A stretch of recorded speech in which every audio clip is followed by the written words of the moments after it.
Copa সুদামেরিকানার উত্তপ্ত মঞ্চ। রেকলতার বিপক্ষে শুরুর একাদশেই ছিলেন সান্তোস এফসি তারকা নেইমার জুনিয়র। আর বিরতির ঠিক আগেই সব আলো নিজের করে নিয়েছিলেন ব্রাজিলিয়ান সুপারস্টার। দারুণ এক গোল করে ভক্তদের মাতিয়েছেন আনন্দে, আর একই সাথে বিশ্বকাপ স্কোয়াডে থাকার বার্তাটা নেইমার দিচ্ছেন জোরে সোরে। শেষ পর্যন্ত অবশ্য ম্যাচটি ড্র হয়েছে 1-1 গোলে।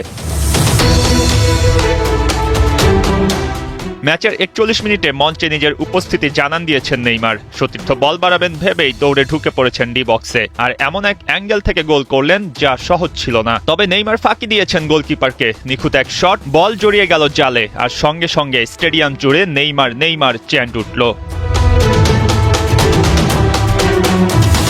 এই গোলটা শুধু স্কোর লাইন বদলায়নি, বদলে দিয়েছিল ম্যাচের ছন্দ। পুরো ম্যাচ জুড়ে সান্তোস এফসি দাপট দেখিয়েছে। নেইমারের ওই স্কোরে তার ঝুলিতে জমেছে 155 গোল। সান্তোসের জার্সিতে আর 2 গোল করলে ক্লাবটির ইতিহাসের 9ম সর্বোচ্চ গোলদাতা হবেন তিনি।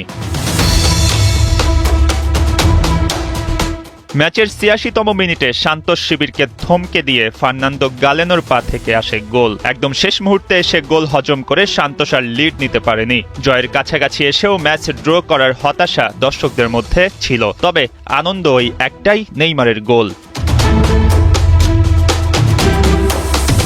নেইমার তার চিরতা উদযাপন করেছেন। ব্রাজিল স্কোয়াডে এখনও ডাক পাননি ঠিক, তবে 90 মিনিট মাঠে থেকে ঠিকই পুরো মাঠ দাপড়ে বেড়ান প্রতি ম্যাচেই। নিজের আত্মবিশ্বাসটা বারবার প্রমাণ করার চেষ্টা করছেন তিনি। ক্যারিয়ারের এই প্রান্তে এসে ব্রাজিলের হয়ে বিশ্বকাপ খেলা আর বিশ্বকাপ জয়, 2 স্বপ্নই তো দেখছেন নেইমার জুনিয়র।